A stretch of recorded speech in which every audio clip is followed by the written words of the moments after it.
خمیرہ گاؤ زبان سادہ طب یونانی میں ایک تاج کی سی حیثیت رکھتا ہے۔ بر صغیر پاک و ہند میں ہر چھوٹا بڑا اس دوا سے بخوبی واقف ہے۔ صدیوں پرانی یہ قرابہ دینی دوا آپ کے کس کام آ سکتی ہے؟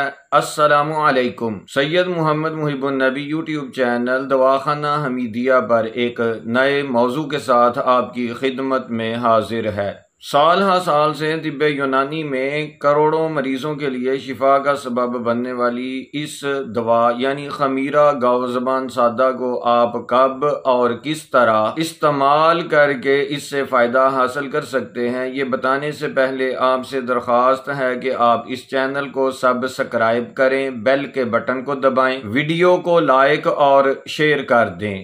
یہ دوا یعنی خمیرہ گاؤ زبان سادہ جسم میں قوت مدافعت پیدا کرنے کا سبب ہے، اس لیے اس کو موسمی تبدیلیوں کے اثرات سے بچنے کے لیے حفظ ما تقدم کے طور پر بھی استعمال کیا جا سکتا ہے، لیکن خاص طور پر اگر آپ خوف، وہم اور وسوسوں میں مبتلا ہو گئے ہیں تو آپ خمیرہ گاؤ زبان سادہ کی چھوٹی چمچ صبح خالی پیٹ کھانا کھانے سے آدھا گھنٹہ پہلے 1 کپ عرق گاؤ زبان کے ساتھ کھانا شروع کر دیں۔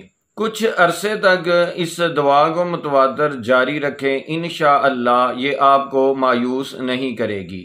انتہائی مفید اور بے ضرر اس دیسی دوا کو استعمال کر کے اس سے فائدہ حاصل کریں۔ دعاؤں میں ضرور یاد رکھا کریں۔ ملیں گے ایک نئی اور انتہائی مفید ویڈیو کے ساتھ، تب تک کے لیے اللہ تعالیٰ کی ذات میری اور آپ کی حامی و ناصر ہو۔